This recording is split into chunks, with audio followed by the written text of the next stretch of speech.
Today I'm going to be redrafting the 2019 NBA draft. Over the basically year and a half that I've had this channel, I've redrafted every draft from 2010 up until 2018. It's been on and off this series, and then I took a long break from this because we didn't have enough information from these players to do the 2019 redraft, and of course over time the redraft that I'm doing today will change, but especially with it being a little bit of a hot topic right now with the whole Ja and Zion thing, I kind of wanted to do this redraft today and give you guys my opinion on how this draft would stack up if we were to do it once again and redo it in 2022 instead of in 2019. So I'm sure you guys know how redrafts work. That's pretty much how they work. We go back in 2019, and with the knowledge we have today, we redo that draft and see how it would go down. So with that being said, let's get into the redraft. With the first overall pick, the New Orleans Pelicans are going to be selecting Ja Morant.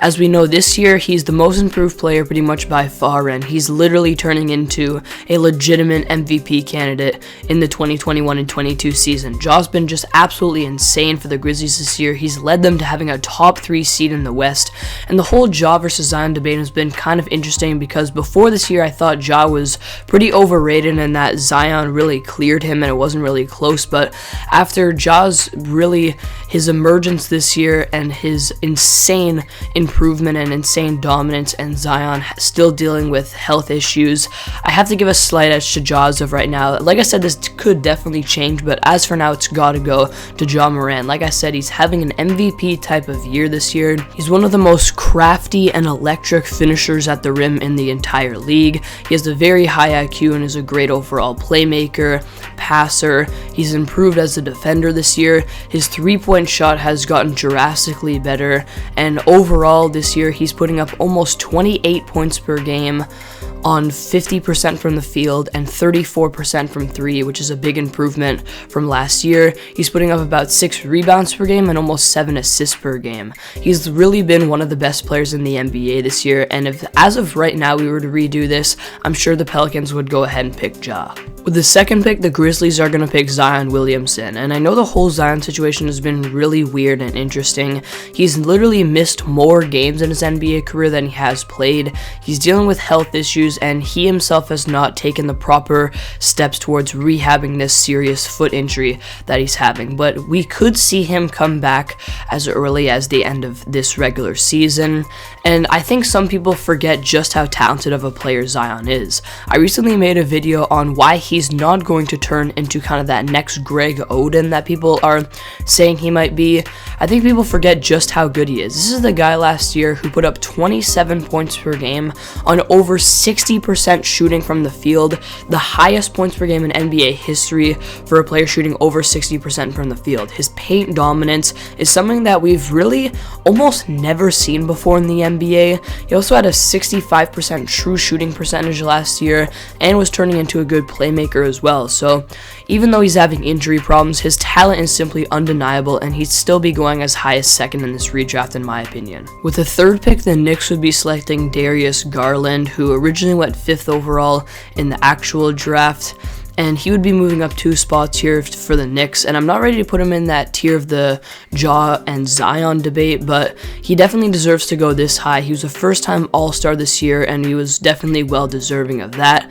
His ability to really step up as the main leader of this Cavs team and lead them to being a playoff caliber team has been really impressive, and he definitely did deserve to make the All-Star team. He's a very crafty player. He can create his own shot off of the dribble. He's very good pick and roll player. He's a very good overall passer, playmaker. He does a great job of setting up the big men on this Cavs team, especially this season. And his career averages, he's averaging 16 points and 6 assists per game. This year, he's averaging 20 points and 8 assists per game. And he's almost shooting 50-40-90 this season. He's been very efficient, shooting about 48% from the field, 38.5% from 3, and almost 90% from the free throw line. So Garland, I think, is the undisputed third pick here, but I don't think he's ready to go into that Ja versus Zion debate yet. With the 4th pick, the Lakers would be selecting Tyler Hero. He's had an interesting career so far, with it being kind of inconsistent. He had a great year in that bubble year, especially in the playoffs. Then the next year, last year in 2021, he definitely had a little bit of a down year, especially in the playoffs. He was very inefficient. But then this year, he's bumped it back up. He's averaging 20 points per game for this year for the Heat, which is going a little bit under the radar, I think. And he's the overwhelming favorite to win 6th Man of the Year this year. Overall, as a pure scorer, I really think Hero's done a good job of coming into the NBA, proving that he's one of the bigger steals of this draft, going 13th overall in the original draft. And for his career, he's averaging 16 points per game on about 55% true shooting, which is pretty decent efficiency for a guy who's creating his own shot a lot of the time. When the Heat have some of their main guys out, their main point guards running the show, Hero can step up and kind of be that main guy for them who can run the offense, be the main playmaker on the floor, and like I said, just be a really good overall pure scorer. With the 5th pick, the Cavaliers will be selecting DeAndre Hunter.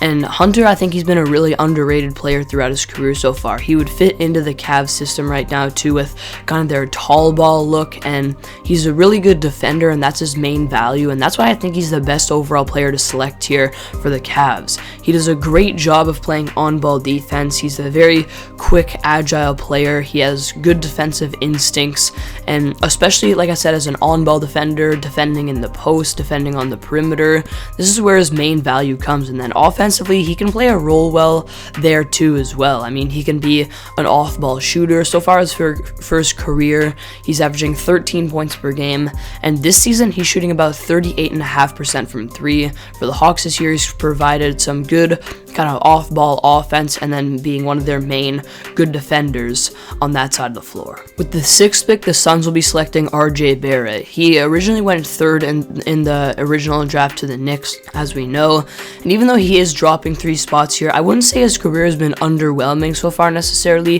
He might have underperformed a little bit, but especially this year and especially really recently, he has kind of been emerging as that player a lot of us expected him to be. He is averaging overall 19 points per game over the course of this season, which I think would surprise many of you. I think his defense is underrated as well. Sometimes he can match up against the other team's best player, while a lot of people across the community have been hating on his defense. I think he's a pretty good and underrated defender, and then his 3-point shot has been getting better as well. And overall, I think he's settling into that role nicely with the Knicks of kind of being that second option, coming off of screens, running pick and rolls with their bigs. He would fit in kind of a little bit the same way with the Phoenix Suns, just more kind of as like a third option, a perimeter player, a floor spacer at times, and I think the Suns would be lucky to have him in the redraft as well. With the 7th pick, the Bulls would be selecting Jordan Poole, who originally went 28th overall in the actual draft, so he's definitely one of the bigger steals here, and he's been breaking out a little bit this year as well. He's one of the better free throw shooters in the NBA, which is definitely an underrated aspect of his game. He's shooting 93% from the line this year, and as an overall shooting guard, he's been mostly an off-ball player alongside Steph Curry. He's good at coming off of screens, shooting that 3-point shot. He's developed into a good playmaker, and when Steph isn't on the floor, he's kind of the main guy with the ball in his hands a lot of the time for the Warriors, and overall I've just been really impressed with his improvement in pretty much every aspect of the game this year. With the 8th pick, the Hawks would be selecting Keldon Johnson. Another steal here. He went 29th overall in the actual draft, and I think a lot of you might have him going a little bit lower than this, but Keldon's really underrated, and especially this season he's played his role really well. He's a slasher, he can be a 3-point shooter, and he's just a good overall off-ball player, and defensively he provides a lot of value there as well for the Spurs. He's a switchable defender, and he would probably help the Hawks defense a lot because they need a few more of those dominant wing defender type of guys that are switchable, can defend in the post a little bit as well. He would help them a lot there, and then like I said, offensively just playing his role well, he would fit in very well with a Trae Young led offense. And so far this year he's been a very efficient player. He's putting up 16 points per game and shooting about 47% from the field and 42% from 3, and like I said, his defense provides a lot of good things as well. With the 9th pick, the Wizards will be selecting PJ Washington. He's been a pretty good role player throughout his career.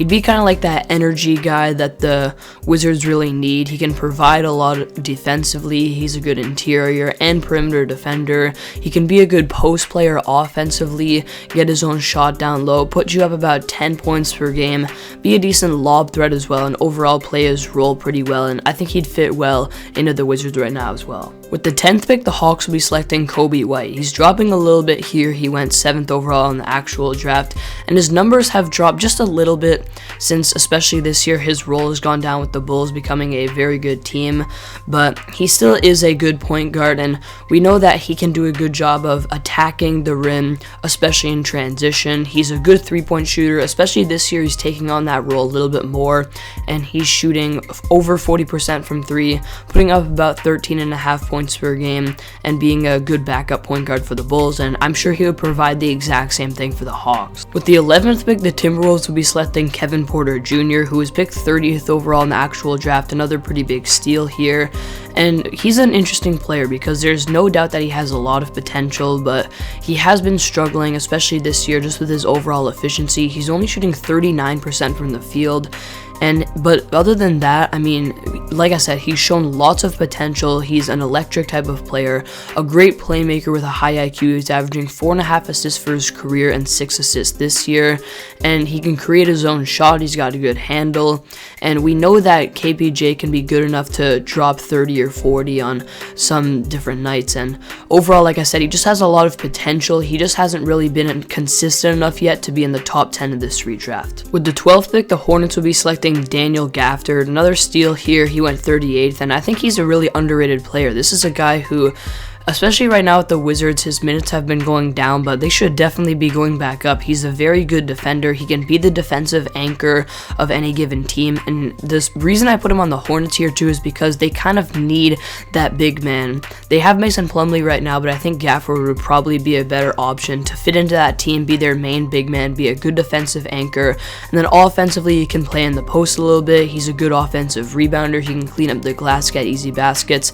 and he's a good lob threat. So I think just the role that he plays would fit really well with the Hornets. With the 13th pick, the Heat would be selecting Cameron Johnson. He went 11th overall in the actual draft, and people thought this was way too high, but the Suns are looking like geniuses right now because that was definitely a good pick for them. He's turned out to be a very good 3-and-D player. He's shooting 40% from 3 for his career, and this year he's putting up 13 points per game on an insane 45% from 3, and I think Cam Johnson is one of those players who's going to move up this redraft as the years go on. He can also finish pretty electrically at the rim at times, and his defense has been really good as well. He fits into the Suns defensive system really well, and he'd fit into the Heat system on both ends of the floor really well as well. To end off the lottery here of the redraft, with the 14th pick, the Celtics would be selecting Matisse Thybulle, a guy here who, as we know, Matisse is an absolute beast defensively. I definitely considered leaving him out of this redraft because of how he's a borderline offensive liability.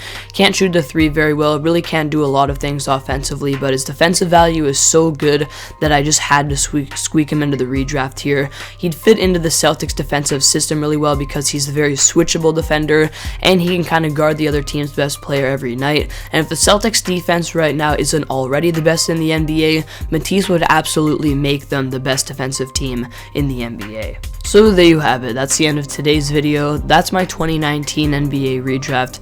Make sure you guys comment down below your thoughts and what you think your redraft would look like in comparison to mine. Thank you guys for watching, and I'll see you all next video.